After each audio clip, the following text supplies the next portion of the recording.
किसी मौलवी ने कहा था, बेगैरती के हद है ये। किसी मुफ्ती, नाम नहाद मुफ्ती ने कहा है, वह आखरीना मिनहुम लम्मा यलहकु बिहिम व हुवल अजीजुल हकीम। सूरह जुमा की आयत है ना ये। वह आखरीना से मुराद हजरत इमाम अबू हनीफा है। इन्ना लिल्लाहि व इन्ना इलैहि राजिऊन। मैं इसकी तरदीद करता हूं, मैं इसको रद्द करता हूं। क्या ये वह आखरीना के बारे में सहाबा ने हयात तय्यबा में ही सवाल किया था। बुखारी किताब तफसीर सूरह जुमा खोलिए आप, नहीं होगा मेरा ये गिरेबान पकड़कर यहाँ नवगाम में फिर लाना। टेंगपोर आज में इंशाल्लाह आयत जुमा अगर रबन जिंदगी था, नहीं मिलेगा किसी को तो मुझे आके बताओ। सब सहाबा कुरान अबू हुरैरा कुरान या रसूल अल्लाह सल्लल्लाहु अलैहि वसल्लम अश फरमाइतो व आखरीना मज क्या छु मुराद इशारा को बुखारी में है मौजूद। मौलवी देखो या तूफान उछो तो कौमस कित पट कुरुक इस्तेसाल, कौमस कित पट कुरुक तूफान अल यौमा अकमलतु लकुम दीनकुम व अतममतु अलैकुम तो बालाइता इशारा करो। वो आखरीना से ये मुराद है।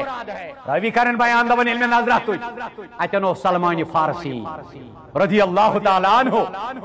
आज का मौलवी इस आयत का गलत तफसीर करेगा, ये बदयांती की तहमत है नबी पर सल्लल्लाहु अलैहि वसल्लम।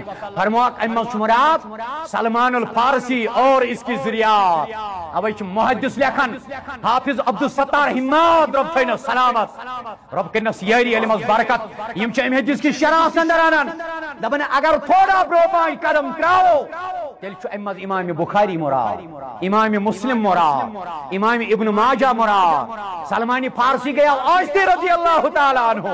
मगर आज लोकन यमन वन तो पाए आत आयत छु तफसीर तिमो करमत। अब मुफस्सिर लिखते हैं वो आखरीना से मुराद इमाम शाफी है, अहमद इब्न हंबल है, इमाम मालिक है या इमाम अबू हनीफा है। ये धोखा है, ये इस्तेसाल है, ये झूठ है, ये कज़ब बयानी है, ये बदयानती है, ये अमानतदारी नहीं बल्कि हमें अमानतदार ठहराया। हज्जतुल विदा के मौके पर इस आयत को लेकर हजरत पैगंबर अकरम सल्लल्लाहु अलैहि वसल्लम ने अल यौमा अकमलतु लकुम दीनकुम व अतममतु अलैकुम।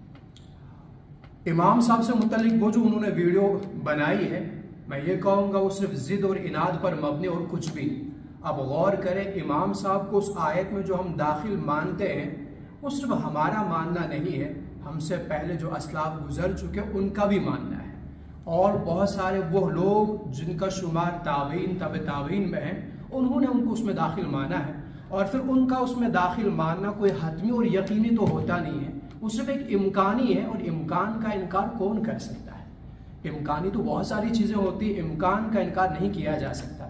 फिर अगर वो गौर करें खुद कुरान करीम की आयत पर, कुरान करीम ने जो लफ्ज़ इस्तेमाल किया व आखरीन जमा का सेगा है, इससे ये तो साफ हो गया कि हजरत सलमान फारसी रज़ी अल्लाह तआला तन्हा नहीं है इसमें। आगे कुरान करीम ने लफ्ज़ इस्तेमाल किया यलहक़ु, ये भी जमा का सेगा है, इससे भी साफ जाहिर हुआ कि हजरत सलमान फारसी तन्हा नहीं, इसका मतलब और भी लोग हैं।